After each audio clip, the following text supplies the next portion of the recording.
सबसे पहले बहुत बहुत धन्यवाद व्यक्त करता हूं आपका कि आज आप लोगों ने इतना समय दिया है।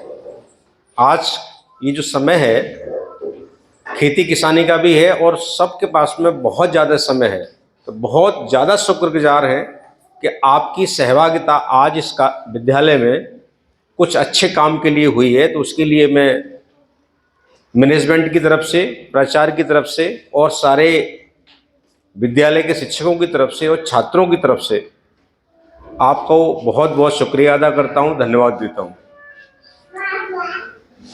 मैं अक्सर आपसे एनुअल फंक्शन में चर्चा करता हूं, लेकिन मैंने रिक्वेस्ट किया कि आज जब पेरेंट्स आए हुए हैं तो आज मैं भी थोड़ा सा बातचीत कर लेता हूं। तो यदि आपकी परमिशन हो तो 5-1 मिनट में बात कर लूं। देखिए, मैं आपसे अपनी बात करने के लिए नहीं आया हूं, थोड़ा बहुत करूंगा, लेकिन आपसे कुछ सीखने के, जानने के लिए आया हूं कि एक पालक जब विद्यालय में अपने बच्चे को भेजता है तो उसकी बहुत सारी उम्मीदें होती हैं कि हम इस विद्यालय में क्यों भेज रहे हैं। सबसे बड़ी बात तो ये है कि आप लोगों ने इस विद्यालय में अपने बच्चे को भेजने का जो निश्चय किया है वो बहुत बड़ी बात है हमारे लिए। हम आपके इस वायदे को और आपकी इसकी वाणी को और आपके वचन को कितना निभाएंगे और कितना निभा रहे हैं और आगे क्या हम कर सकते हैं जिससे बहुत अच्छा बेटरमेंट हो, ये एक दिन की प्रक्रिया नहीं है। उसी में जब इस तरह की मीटिंगें होती हैं तो उसमें बहुत अच्छे फीडबैक मिलते हैं। तो मैं सबसे पहले चाहूँगा आपसे कि आप जब यहाँ बच्चे को भेज रहे हैं तो मन में क्या क्या चीज़ें होती हैं कि हमारा बच्चा यहाँ आके क्या बनने वाला है, क्या बनेगा, कुछ उम्मीद तो होती है ना। तो क्या उम्मीद होती है? एक तो उम्मीद ये होती है कि हमारा बच्चा पढ़ के अपने पैरों पर खड़ा हो, क्योंकि आपसे एक एक पूछूंगा तो टाइम ज़्यादा लग जाएगा। ये तो सबके मन में रहती है कि हमारा बच्चा अच्छे से पढ़े लिखे और एक अपने पैरों पर खड़ा हो। ये आपकी नहीं है, ये हमारे हिंदुस्तान के हर माता पिता की ये ख्वाहिश है कि मेरा बेटा हो या बेटी वो अच्छे से पढ़ लिख के अपने पैरों पर खड़े हो जाए, हमारा सहारा न बने लेकिन खुद मजबूत हो जाए। पहली बात तो ये है। दूसरी बात शायद ये भी हो सकती है कि एक नेक इंसान बने। ऐसा कोई चाहता है कि सफल तो हो जाए लेकिन बदमाश बन जाए? कोई नहीं चाहता, क्योंकि बहुत से लोग सफल हो जाते हैं लेकिन बदमाश हो जाते हैं, पैसा दूसरी तरीके से कमाते हैं, वो कोई नहीं चाहेगा। अब ये जो दोनों बातें हैं, इन दोनों बातों में थोड़ा सा कभी कभी विरोधाभास होता है। मैं इतनी उम्र से हूँ, मेरे ख्याल में आप लोगों से सीनियर ही होऊंगा उम्र के हिसाब से, तो मैं अपना तजुर्बा बता रहा हूँ आपको कि 90% वो बच्चे जो क्लास में मस्त मौला होते हैं और पढ़ाई लिखाई पे ध्यान देते हैं लेकिन दूसरे कामों में वो इन्वॉल्व होते हैं, चाहे वो समाज के हों, चाहे घर के हों, चाहे खेलना हो, इवन शरारत भी करना हो, ऐसे बच्चे जो होते हैं वो आगे जाके बहुत बड़ा नाम करते हैं। ये मैं रिसर्च का आंकड़ा बता रहा हूं। और ऐसे बच्चे कि जो एकदम गोलू मोलू होते हैं, बिल्कुल फोकस टू फोकस, मम्मी ने कही कि 2 रोटी खाना है तो 2 ही रोटी खाएगा, यहां बैठना है तो वहीं बैठेगा, सिर्फ क्लास में आया, होमवर्क, बच्चा बहुत पढ़ने में बहुत होशियार लेकिन उसको दुनियादारी का कुछ भी पता नहीं। ऐसे बच्चे आगे जाके ग्रोथ नहीं कर पाते हैं, ऐसा रिसर्च बोलता है। हो सकता है कुछ अपवाद हों इसके, तो इस बात से बिल्कुल डरना नहीं है कि मेरा बच्चा थोड़ा सा शरारती है। शरारत अगर बच्चे नहीं करेंगे तो हम और आप थोड़ी करेंगे। यदि आपका बच्चा कुछ शरारत कर रहा है, कुछ ऊधम मचा रहा है, कुछ आपको तंग कर रहा है, थोड़ा बहुत कभी कभी बच्चों से झगड़ भी लेता है, इसका मतलब वो सही ट्रैक पे जा रहा है, वो सही ट्रैक पे जा रहा है, वो वास्तविक अपना जीवन को जी रहा है। इसके बहुत सारे उदाहरण हैं, पूरे इतिहास में भरे पड़े हैं। तो कभी ये चिंता नहीं करिए कि मेरा बच्चा एकदम ऐसा हो जाए, डिसिप्लिन वाला हो जाए, बिल्कुल क्लास टू क्लास में अच्छे नंबर लेके आए, चुपचाप से बैठा रहे, न कोई शरारत करे, इसका मतलब उसका विकास रुका हुआ है। ध्यान रखिए, उसको जो करना है करने दीजिए। आजकल नंबरों का कोई भी ज्यादा मतलब है नहीं। ध्यान रखिए, हम जब पढ़ते थे उस समय नंबरों का मतलब हुआ करता था कि 80% आ गए, 90% आ गए। आज नंबरों का कोई मतलब नहीं है। हाँ, इतना बच्चा हो जाए कि 60%, 65% नंबर ले आए, सेकंड डिवीजन ले आए, फर्स्ट डिवीजन ले आए, बस दैट्स ऑल। स्कूल की जो पढ़ाई होती है, मैं बड़े ही स्पष्ट रूप से बता रहा हूं इतने तजुर्बे के बाद, स्कूल की पढ़ाई जो होती है ये जीवन में 20% काम आती है। स्कूल के बाद की जो पढ़ाई होती है वो जीवन में 80% काम आती है। जो 20% है ना बच्चा ये कर लेता है, लेकिन जो 80% जो बाहर से सीखता है वो ज्यादा इंपॉर्टेंट है। तो आपका बच्चा इस विद्यालय में, जो मेरा कहने का मतलब ये है कि आपने इसलिए डाला है, और हम भी कोशिश करते हैं कि वो ऐसा इंसान बन जाए कि उसमें ये समझ विकसित हो जाए कि मुझे करना क्या है। क्लास में 90% आए नहीं आए कोई चिंता की बात नहीं है, उसको ये समझ में आ जाए कि मुझे मेरी रियलिटी क्या है, उसको सोचने समझने की शक्ति विकसित हो जाए कि मुझे आगे जाके क्या करना है, मुझे क्या गोलू मोलू ही भरना है या मुझे अपने पैरों पर खड़ा होना है, ये दुनियादारी ऐसी चलने वाली है क्या।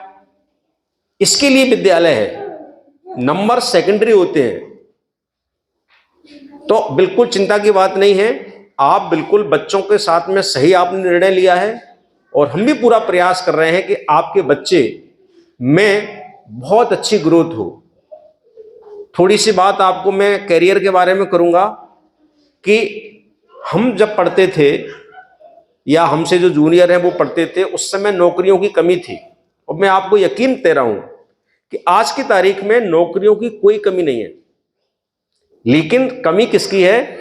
बच्चे के स्किल की कमी है, बच्चे की नॉलेज की कमी है, बच्चे की ऑलराउंडर की कमी है। एक छोटा सा मैं आपको एग्जाम्पल बताता हूं, एक कहानी से, कहानी नहीं रियल घटना है। मेरे पास में मैं भी नौकरी में हूं, मेरे पास में एक इंटरव्यू के लिए दो बच्चे आए। तो मैंने उनका टेस्ट लिया कि इनमें से किसको मुझे नौकरी पर रखना है, किसको नहीं रखना है। तो मेरे ऑफिस के बाहर थोड़ा सा एक शोर हो रहा था, तो मैंने एक से कहा, दोनों से एक एक करके, कि आप बाहर देख के आओ ये शोर क्यों हो रहा है, क्यों ये हल्ला हो रहा है।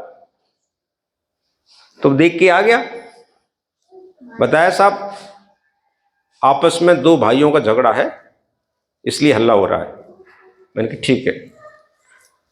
तो फिर मैंने उसी बच्चे से पूछा कि क्या नाम है इन दोनों का। बोले साहब ये तो पता नहीं करके आया। तो पता करके आता हूँ दोबारा से। फिर दोबारा से चला गया कि साहब एक का नाम रामू है और एक का नाम रामदीन है, दोनों भाइयों में झगड़ा है। अच्छा, मैंने ठीक है, किस बात पे झगड़ा है? साहब ये तो नहीं पता मुझे। मैं दोबारा से फिर जाता हूँ, फिर पूछ के आता हूँ किस बात पे झगड़ा है। तो फिर पूछ के आ गया, साहब उनमें जमीन के बंटवारे पे झगड़ा है। फिर मेरे को बता दिया कि सर जमीन का बंटवारा था उसका झगड़ा है। फिर मैंने कहा विवाद कहाँ है, फैसला क्या हुआ है? बोले साहब ये नहीं पता मुझे, दोबारा से फिर जाता हूँ, पूछ के आता हूँ। फिर गया, भागा, फिर दो चार लोगों से पूछ के आया कि साहब बात ऐसी है कि एक भाई ने दूसरे भाई का दबा लिया है, इसलिए दोनों झगड़ रहे हैं और मामला एसडीएम के यहाँ पहुंच गया, इसलिए झगड़ रहे हैं। रियल घटना बता रहा हूँ मैं आपको। मैंने कहा आप बैठ जाओ अब आप। फिर मैंने दूसरे को भेजा, वो इंटरव्यू देने के लिए आया कि देखना क्या हो रहा है बाहर, क्यों झगड़ा हो रहा है। तो वो गया, झगड़ा करने नहीं गया, देखने के लिए गया, और थोड़ी देर बाद लौट के आया। मैंने किससे झगड़ा हो रहा था? अरे बोले साहब एक झगड़ा है, दो भाइयों को विवाद है, एक का नाम रामदीन है, एक का नाम रामू है। क्या है कि एक ने एक की जमीन दबा ली, मामला एसडीएम में पहुंच गया है, दोनों मारपीट कर रहे हैं और बाकी लोग आ गए हैं। अब वो एसडीएम की बात नहीं मान रहा है, वो कब्जा नहीं छुड़ा रहा है, इसके लिए दोनों में आपस में मारपीट हुई, बहुत मामला जरा गंभीर है। फिर मैंने दोनों को बुलाया और ये पूरी घटना बताई। बताइए दोनों में से किसका सिलेक्शन किया जाए? आप बताइए किसका सिलेक्शन होना चाहिए? लेकिन पहले वाले भी ने गलती नहीं की ना, जितना मैंने बोला उतना ही किया। इसको कहते हैं इंटेलिजेंसी, कि एक लोग वो होते हैं कि जिनको जितना बोला जाए वो परफेक्ट करके आ जाएंगे, लेकिन आगे क्या करना है और क्या करना है वो वहां उनका दिमाग नहीं चलता है। वो इसी तरह के गोलू बच्चे होते हैं कि सिर्फ फोकस पढ़ाई पे है, ध्यान पे, बस पापा ने कह दिया वही कर लिया, मम्मी ने कह दिया वो कर लिया, बाकी दुनियादारी से कोई मतलब नहीं है। एक वो बच्चा है कि वो दुनिया की खबर रखता है, पढ़ता भी है, लिखता भी है, और पूरा का पूरा उसमें ऑलराउंडर, जिसको कहते हैं ना ऑलराउंडर दिमाग। तो आजकल ऑलराउंडर जो लोग होते हैं ना, उनकी कदर है, चाहे वो इंडस्ट्री हो, चाहे नौकरी हो, चाहे कोई भी क्षेत्र हो। हमको अपने बच्चों को ऐसा बनाना है कि अगर उसको भेज दिया जाए तहसील में चले जाओ और वहां जाके अपनी ऋण पुस्तिका निकाल के लाना, तो वो सिर्फ ऋण पुस्तिका ही निकाल के नहीं लाए, वो ऋण पुस्तिका के लिए बाबू से भी बात करे और एसडीएम से भी बात कर ले और दूसरे से भी बात कर ले, और कहाँ परेशानी हो रही है उससे भी बात कर ले। ये इसके लिए ये स्कूल है कि हम बच्चों को ऐसा बनाएं कि बच्चे में ऑलराउंडर डेवलपमेंट हो। तो ऐसे जो बच्चे होते हैं वो ज्यादा ग्रोथ करते हैं। तो दूसरे वाले का हमने सिलेक्शन किया और पहले वाले को बोल दिया, बोले हाँ साहब बात तो सही है, आप इसी को रखिए। तो मैंने इसी को इसलिए रख रहे हैं जबकि उसके नंबर उससे कम थे, उसके नंबर बहुत ज्यादा थे, उसका 75% मार्क्स था, उसका मात्र 60 ही था, लेकिन सिलेक्शन किसका हुआ? 60 वाले का हुआ। ये आजकल कंपनियां चाहती हैं, ये सरकार भी चाहती है और ये हर व्यक्ति चाहता है। मेरे विद्यालय में करीब 35 लोग हैं जो टीचर हैं। उनमें से कुछ टीचर ऐसे भी हैं ठीक ठाक, बहुत इंटेलिजेंट हैं, हर जगह है। एक एग्जाम्पल दे रहा हूं, हर क्षेत्र में है।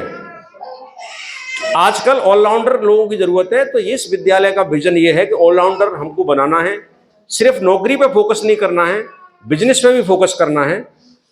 आजकल इतने ज्यादा करियर के ऑप्शन है, बहुत ज्यादा हैं, एक से एक है। साल में लोगों को पता ही नहीं है कि कितनी कितनी नौकरियां निकलती हैं पूरे देश में, लेकिन बच्चे नहीं हैं उनके लिए।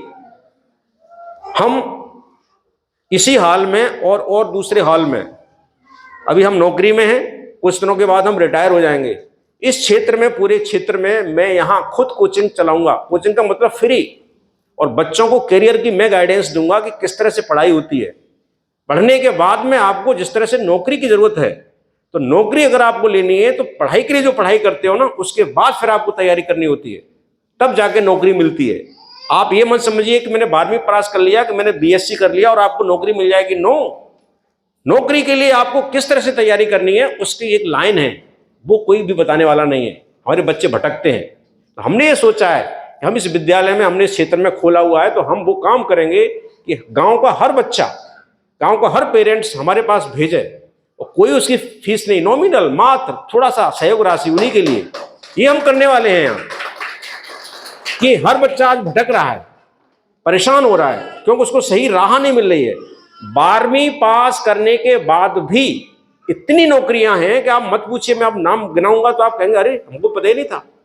और आपने ग्रेजुएट कर लिया, बीए, बीएससी, बीकॉम कुछ भी कर लिया, तो बहुत सारी नौकरियों की लाइन लगी हुई है, लेकिन उसके लिए तैयारी मांगती है वो नौकरी, भिड़ना पड़ता है एकदम। हमको बिल्कुल ऐसे करना पड़ता है, 1 साल, 1.5 साल, 2 साल बिल्कुल फोकस होकर, जैसे कि हमने उतनी पढ़ाई 12वीं में या बीएससी में नहीं की थी, जितनी पढ़ाई हमको उस नौकरी की अलग से पढ़ाई करनी पड़ती है। ये किताब वाली पढ़ाई वहां काम नहीं आती है, ये आज बताने वाला कोई भी नहीं है। और हमारे बच्चे वहीं जाके फेल हो जाते हैं, मार खाते हैं। मार खाने का मतलब पीछे रह जाते हैं।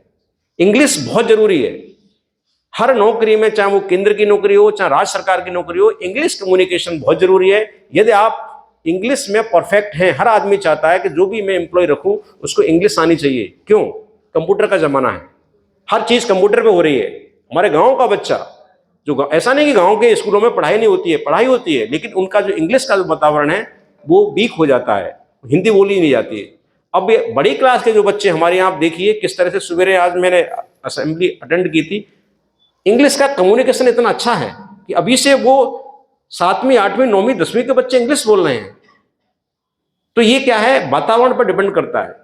अभी आपको ऐसा लगता होगा कि बच्चे थोड़े से कमजोर हैं, लेकिन जैसे ही इस वातावरण में वो आगे स्टेप बाय स्टेप चलते जाते हैं, अपने आप फिर उनको समझने की जरूरत नहीं पड़ती ग्रामर क्या होता है, वो थ्रू आउट इंग्लिश में बात करने लगते हैं, वो चीज़ों को समझ जाते हैं और उनका कॉन्सेप्ट बड़ा क्लियर हो जाता है। मैं आपसे यही विनम्र अनुरोध करूंगा कि बिल्कुल चिंता मत करिए, आपने सही जगह पे विद्यालय में एडमिशन दिलवाया अपने बच्चों को, हमारे ऊपर छोड़ दीजिए, हमारे ऊपर विश्वास करिए, कहीं कोई ऐसी बात नहीं होगी जिससे कि आपके विश्वास पर कोई चोट आए। आपका सहयोग हमेशा इसी तरह से बनता रहे, इसी तरह से हम लोग मिलते रहेंगे। और अगली बात एनुअल फंक्शन में अभी हम इसी दिसंबर में करने वाले हैं, एक बार पुनः आपसे हम बातचीत करेंगे। जब तक आप लोगों से बहुत बहुत नमस्ते, बहुत बहुत शुक्रिया। Thank you very much. Thank you. आइए आइए।